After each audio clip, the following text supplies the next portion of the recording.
What is up, guys? I'm Long Intro Cacus, and today we just got a massive hotfix, delivering the biggest nerf to Stasis for PvP we have ever seen. So what I did was hop on the game and get a bunch of footage of all the abilities being affected before the hotfix and then after the hotfix, and we're just going to show them back to back so you can really easily see how these abilities are changing. You don't have to go into the Crucible and trying to figure it out for yourself.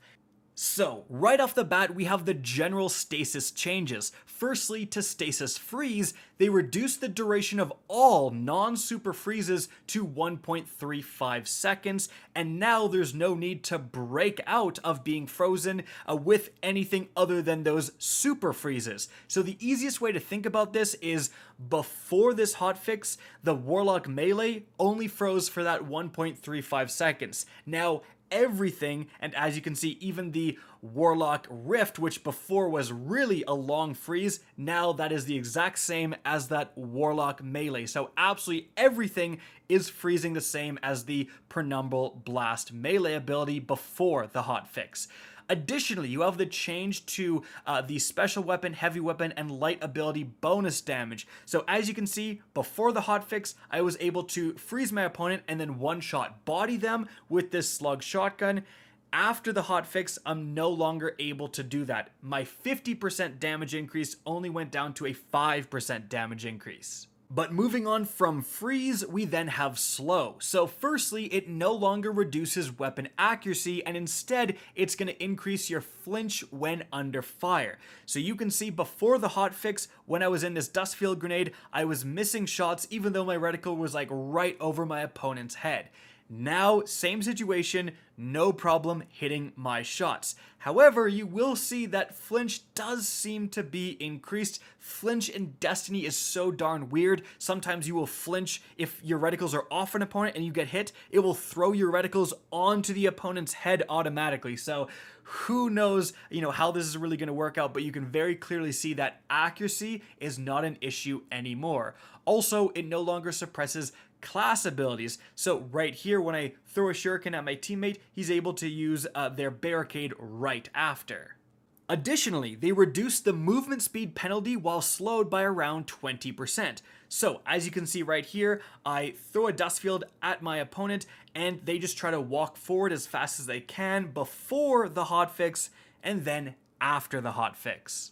And you can absolutely see a bit of a difference there. Moving on to the Whisper of Hedron's Fragment. This was one of the best fragments in the game, and before, it would increase your weapon damage after freezing. So as you can see right here, freeze an enemy and then 2-tap with my 120. It was pretty absurd. But now, it increases weapon stability, weapon aim assist, mobility, resilience, and recovery after freezing. So you are going to get a full 10 seconds of, quite a lot of stat boost there. And as you can see, once I freeze this enemy, my palindrome is basically staying in place. That stability increase is really what you're noticing right here. And it is, pretty darn substantial. Like, it really changes the recoil patterns. But moving on from there, we have Whisper of Rhyme. So now it no longer provides an overshield while in super.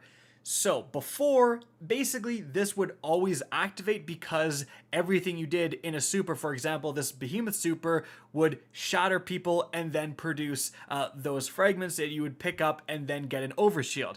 Now, as you can see, if I'm in super and I pick up one of those objects, I do not gain any sort of overshield. However, I will still gain an overshield and everything if I'm not in a super. It will work pretty much how it did before. But moving on from there, we have the Cold Snap Grenade. So the first thing it says is Seeker no longer tracks targets after initial target acquisition. And I kind of assume that, okay, once it gets one target or maybe two, it will stop. But in our footage, it really didn't seem to. As you can see, switching from the before footage to the after footage, it's still going to track one target and then the other target, and we even tried to have the second target kind of run in after the fact to see if it was out of the radius, it wouldn't track after that part, but it still would. So I really don't see a big effect from this particular nerf. However, that's not the only nerf. They increased the arming duration before Seeker spawns from 0.3 seconds to 0.8 seconds, and you can definitely see that. It's on the ground a little bit longer before it sends out those Seekers. Also, they reduced the detonation radius versus players from 3 meters down to 1.5 meters, so you have a less likely chance to freeze 2 enemies right next to each other with 1 Seeker. And importantly, it now, as you can very easily see, bounces off walls and detonates on the ground rather than being able to throw it at a wall and it send out Seekers from the wall down into the ground. Alright, now moving on, we have the Titan Behemoth, and firstly we have Shiver Strike. So they reduce the flight speed and distance, and you can see right here, before I flew across this entire area, and then after, I go not nearly as fast, and I go not nearly as far. Also, the reduced knockback versus players, and they remove the slow detonation on impact. So essentially you can see the before footage, I smack this guy, flies across and hits the pillar in the back and is also slowed during this process. You can see that effect on them. And then in the after footage, it is nowhere near as severe of a knockback. They don't go as far. It's definitely not as violent, so it's going to be a much lower chance to hit them against an object and kill them instantly. And also there's no slowing effect whatsoever. So that's a pretty big change there. Moving on from there, we have Cryo Class. That aspect now requires the Titan to sprint for 1.25 seconds before activation when not in super, and they removed the cooldown.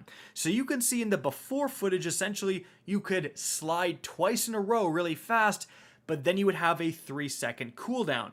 Now, in the after footage, you can see I can't slide right away after sprinting. In fact, if you pay really close attention to the gameplay, you will actually see like a shoulder charge effect come up in the corner of my screen. It just appears and then goes away for about a second.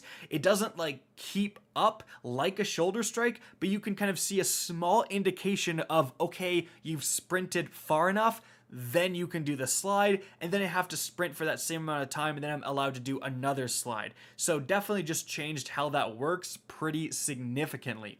Moving on from there, Howl of the Storm. So they did a lot of stuff here. They reduced the angle of initial freezing and the damage cone. They reduced the crystal creation freezing radius. They slowed down the sequence of formation to allow people to escape, and it now spawns a small crystal on walls if performed into walls. Okay, so here's the before footage, just yeeted both of these guys and froze them both. Here's the after footage. I missed them both, and I actually told them to go right next to the crystal, and even when that happened, I would only ever freeze 1 out of 2 of these players. So now you have to be a lot more accurate with Howl of the Storm to get those freezes off. I asked them if they noticed if it was any slower in its formation, and they said like not really. Like they didn't notice any change. So it's kind of unlikely they're going to be able to escape unless they're already in movement, but just keep that in mind. And then lastly, we have a couple changes to Glacial Quake. So they reduced the heavy slam vertical freeze range versus players. And for this, honestly, I didn't notice like too much of a difference. In the before footage, the Warlock is hovering not too far off the ground, doesn't get hit. After, kind of the same thing, honestly. It might just be kind of a small change there. But what is going to be noticeable is they reduced the damage resistance from 50% to 47%. So as you can see in the before footage, with 7 resilience, I hit 194 damage with this adaptive frame sniper against this behemoth, and then after 205 damage with again 7 resilience to get that one-shot kill. So it is a lot more likely to be bopping behemoths in their super. But moving on, we have the Hunter Revenant. So firstly, Withering Blade got a ton of nerfs. They reduced the slow duration versus players from 2.5 seconds to 1.5 seconds. So you can see in the before, I hit my opponent and they just try to walk forward. It lasts a certain amount of time. And then here is the after with that same test. It is absolutely done faster. Also, Whisper of Durance, the slow duration extension, went from 2 seconds to 0.5 seconds. So you can see before with Whisper of Durance, it lasts like the entire time they're slowed for that entire walk. And then after, you know, a huge difference there. Also, they reduced the damage versus players from 65 to 45. That's pretty obvious. Then they reduced the projectile speed by 10%. That's really difficult to test for. I didn't notice too much of a difference.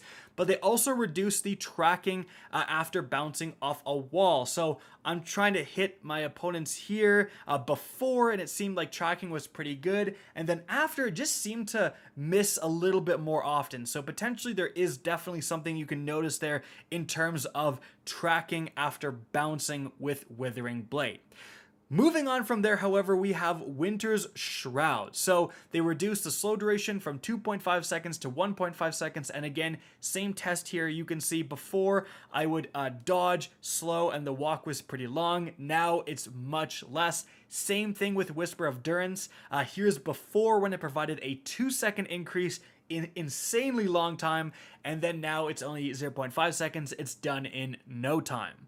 And lastly, we have the Touch of Winter aspect. So Cold Snap Seeker no longer has increased movement speed or travel distance. And you can really easily see that right here. It definitely moves less fast. So you have a little bit of an additional opportunity to maybe jump over it, get out of the way. And also you'll see that it spawns a small stasis crystal on detonation. So if you just follow it to where it ends, as you can see, there's a little stasis crystal there. But moving on, last but certainly not least, we have the Warlock Shadebinder. So firstly, with the Penumbral Blast melee, they reduced the tracking and proximity detonation size and tracking versus players.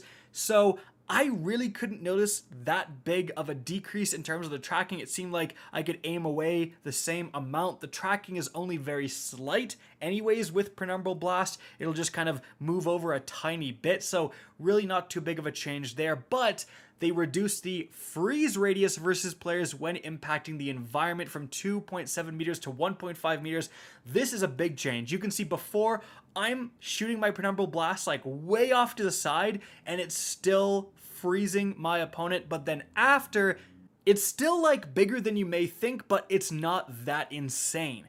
But next up, we have the Ice Flare Bolts aspect. So now it's only going to chain once after you shatter an opponent. So you can see in the before clip, I shatter an opponent, it chains to the next guy, I shatter that guy, and then it goes up the wall to, you know, if there was another guy, that guy. But then in the after footage, I do that same thing, and after I kill and shatter that second opponent, it doesn't spawn. Like, there's no more Ice Flare Bolts.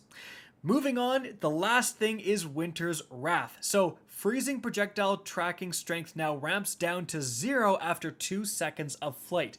So in the before, I was definitely chaining between both of these guys, even from back here. And then even if they were in the spawn, as you can see, it would actually have some slight tracking, and you can see the projectiles actually bending to hit my opponents.